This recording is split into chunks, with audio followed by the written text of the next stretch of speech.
అలిపిరి సంఘటనలో ఆయన పేరు వచ్చింది. మీ పేరు ఎందుకు రాలేదు? నేను అప్పటికే సరెండర్ అయ్యాను. సరెండర్ అయినా మీరు మీకు పెళ్ళలేదా చంద్రబాబు నాయుడు అటాక్ చేద్దామని? అంటే కొన్ని ఎట్లా ఉంటాయంటే నిర్మాణ పరంగా రహస్య నిర్మాణాలు ఉంటాయి కాబట్టి మనం బయట ఉంటున్నాం అనేటువంటి దాంతో ఆ తర్వాత చాలా యాక్షన్ జరిగాయి, ఎక్కడ కూడా మీ పేరు రాలేదు. అంటే మీకు ఆహ్వానం వచ్చింది అప్పుడు? ఇప్పుడు ఫస్ట్ నీకే తెలుస్తుంది అది.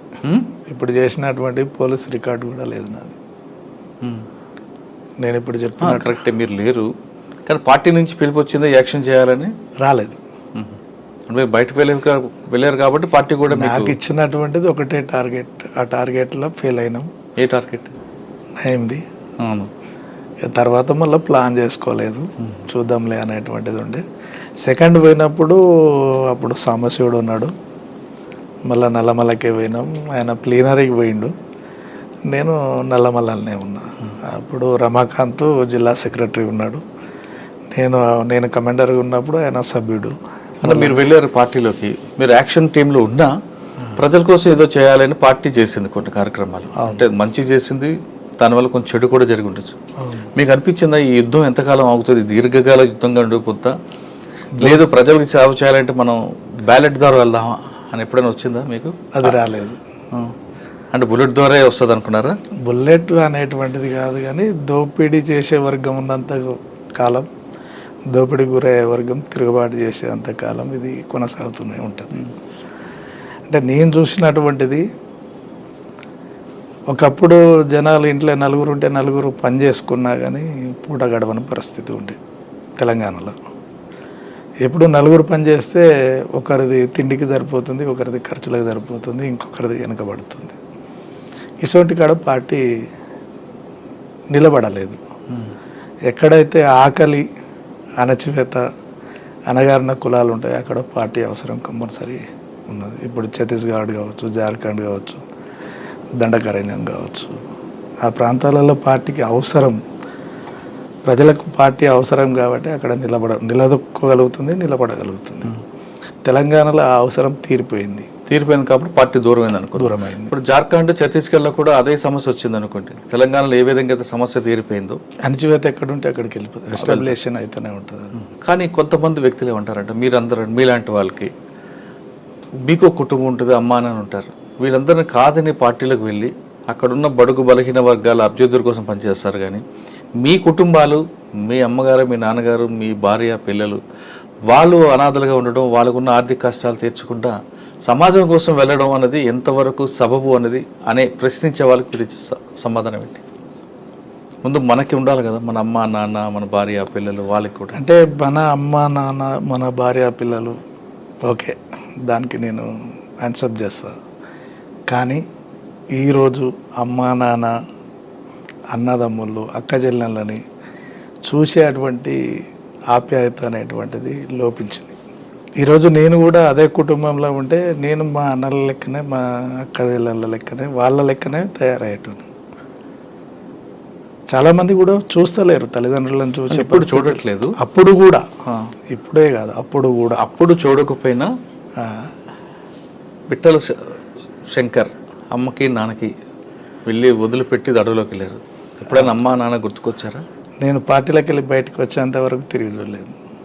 ఎందుకు రావాలనిపించలేదు నాకు. అంటే మరి అమ్మ నాన్న అవసరం లేదా? నాకు ప్రజలతో ఉన్నటువంటి సంబంధం అట్లా ఉన్నది. వాస్తవం మీరు అనేది ఏంటంటే తల్లిదండ్రుల మీద ప్రేమ అనేటువంటిది ఉండాలి కదా, వాళ్ళకి బాధ్యత ఉంది కదా మీకు. అంతకంటే ప్రేమ చూపించేటువంటి ప్రజల మధ్యన ఉన్నది. నేను అందరూ తప్పడట్లేదు, ప్రజలకు అమ్మా నాన్న కన్నా ఆ ప్రజలే మనకు ఎక్కువ ఆదరిస్తున్నారు కాబట్టి వాళ్ళ కోసం మీరు ముందుకు వెళ్ళారు, నేను కాదనట్లేదు. నేను అందుకు 100% ఒప్పుకుంటా. కానీ మన అమ్మా నాన్నకి, మనకి జన్మనిచ్చిన అమ్మా నాన్నకి ఎవరు చూడాలి? దీనికి ఒకటి ఏంటంటే రక్త సంబంధం కన్నా వర్గ సంబంధం మిన్న 100% ఒప్పుకుంటా. కానీ మన అమ్మా నాన్న అనాథలుగా ఉండాల్సిందేనా అన్న ప్రశ్న లేరు కదా, వాళ్ళకి ఎవరు చూడాలి? ఇప్పుడు నీకు ఒక చిన్న ఉదాహరణ చెప్తా నేను. మా దగ్గర పొద్దుటూరు అనేటువంటి విలేజ్ ఉంటుంది. వెంకన్న అని ఉంటాడు, చంద్రయ్య ఆయన పేరు. చనిపోయాడు, ఎన్కౌంటర్లో చనిపోయాడు. తను వాళ్ళ కుటుంబంలో ముగ్గురు అక్కజనులలో ఏమో ఉంటారు. ఇద్దరు, ఒక తమ్ముడు ఉంటాడు, తమ్ముడు ఎడ్డి ఆయనే, అమ్మ ఉండేది, నాన్న ఉండేది, ఒక చెల్లె డ్యామ్ ఒక అక్క పెళ్ళి అయింది. తను ఆర్ఎంపీగా చేస్తుండేవాడు భువనగిరిలోనో ఏమో. కుటుంబాన్ని పోషించడం కోసమే ఆయన ఉండేది. వాళ్ళ వృత్తిపరంగా సాకలోళ్ళు వాళ్ళ అమ్మ ఇండ్లు తిరిగి అడుక్కొచ్చినటువంటి అన్నాన్ని మిగిలితే దళానికి పెట్టేది. దళానికి పెట్టినందుకు కొట్టిరారు. ఈయనని పోలీస్ స్టేషన్లో పెట్టి కొట్టాడు. కొడితే తను ఏం చేయలేని పరిస్థితిలో దళంలోకి వెళ్ళిపోయింది.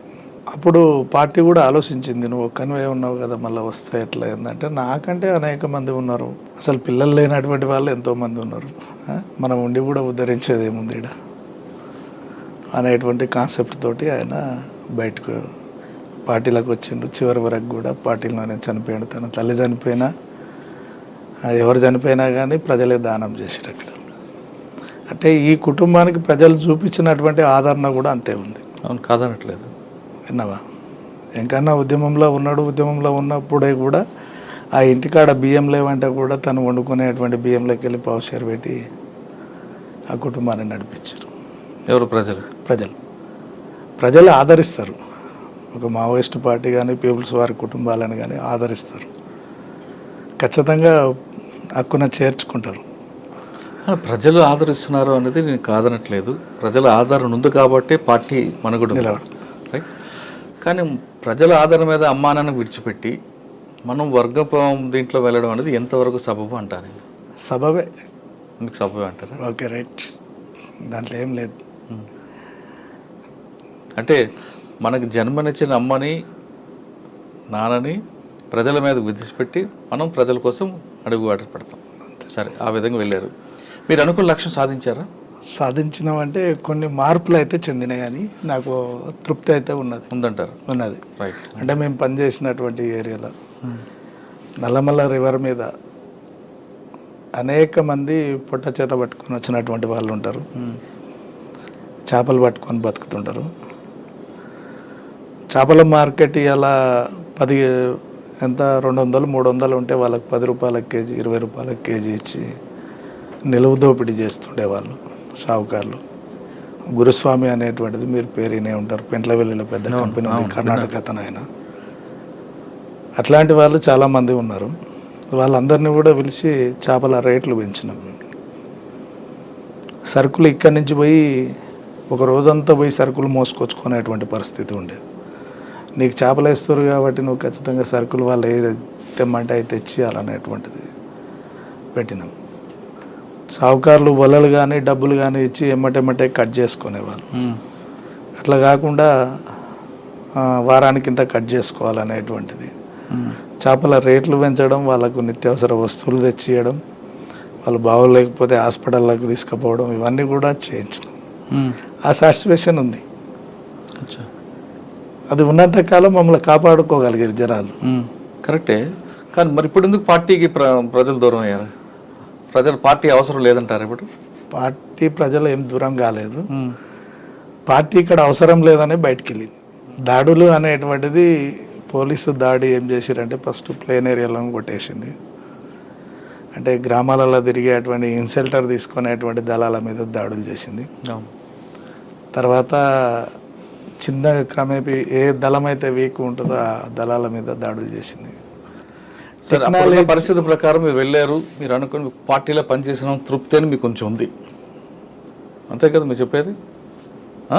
Yes, right. ఇప్పుడున్న పరిస్థితి చూస్తుంటే మీలాగా కొంత స్వార్థం కాకుండా, స్వార్థంకి లేకుండా ప్రజల కోసం వెళ్ళిన వాళ్ళు చాలా తక్కువ మంది ఉంటారు.